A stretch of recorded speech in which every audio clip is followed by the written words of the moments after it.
시청자 여러분 안녕하십니까? VOA 뉴스입니다. 마이크 폼페오 국무장관이 중국의 강력한 대북 제재 이행을 촉구했습니다. 미북 정상회담 이후 북중 국경 통제가 느슨해진 데 따른 경고로 해석됩니다. 박승혁 기자가 보도합니다.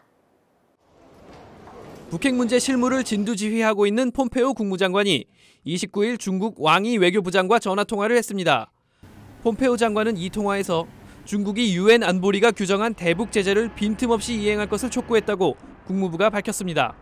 특히 선박 대 선박 환적을 통한 북한의 불법 석탄 수출과 정제유 수입 등 유엔 금지 사항들의 전면적인 이행을 강조했습니다. 폼페오 장관은 최근 상원 청문회에서 느슨해진 중국의 국경 통제 문제를 지적했습니다. At this point, I am going to count on the fact that he has that shared objective with us. We are certainly watching to make sure that every country that's committed to helping us achieve that is actually doing it. 앞서 트럼프 대통령은 중국이 북한 문제 해결에 큰 역할을 했다고 평가하면서도 대북 제재 완화의 심각성을 지적했습니다. They did help us on the border with North Korea. They might not be helping us anymore, and that would be too bad. But that would be too bad. 일본은 최근 중국 국적으로 추정되는 선박이 북한 유조선의 호스를 연결해 물품을 옮기는 장면이라며 7번째 환적 의심 사례를 공개하고 안보리에 통보했습니다. 폼페오 장관의 발언은 북한 비핵화 후속 협상에 앞서 중국의 대북 제재 완화 조짐에 대한 강력한 경고로 해석됐습니다. VOA 뉴스 박승혁입니다. 중국과 러시아가 대북 제재 완화를 촉구하는 유엔 안보리 언론 성명을 추진하다가 미국의 반대로 무산됐다고 일본 요미우리 신문이 29일 보도했습니다. 이 성명에는 안보리 이사국은 북한의 안보리 결의 준수를 고려해 제재를 완화할 의사를 표명한다는 내용이 담겼고 미국은 시기상조라며 반대해 채택되지 않았다고 이 신문은 전했습니다. 안보리 언론 성명은 법적 구속력은 없지만 안보리 전체 이사국이 찬성을 해야 발표할 수 있습니다. 일본을 방문한 제임스 매티스 국방장관이 북한 대량 살상 무기의 완전한 폐기를 위해 미국과 일본이 노력한다는 데 합의했습니다. 일본은 북한의 핵미사일 방어를 위한 지상 배치형 요격 시스템 이지스 어슈어를 예정대로 배치하기로 했습니다. 조상진 기자가 보도합니다. 중국과 한국에 이어 일본을 방문한 제임스 매티스 국방장관이 아베 신조 일본 총리를 만났습니다. 두 사람은 미일 안보 동맹의 대응력과 억지력을 강화하고 북한 문제에 적극 대응한다는 데 의견을 모았습니다.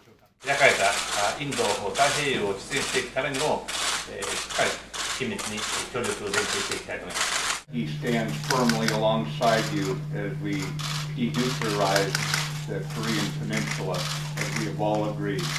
앞서 오노데라 이스노리 방위상관은 북한의 모든 대량 살상 무기와 탄도미사일에 완전하고 검증 가능하며 불가역적인 폐기를 위해 노력한다는 입장도 재확인했습니다. 또 북한의 핵미사일 방어를 위한 미국의 지상 배치형 요격 시스템 이지스 어쇼어를 예정대로 도입한다는데 합의한 것으로 알려졌습니다. 일본은 이지스 어쇼어를 서부 지역에 배치해 북한의 핵미사일 위협에 대응한다는 방침입니다.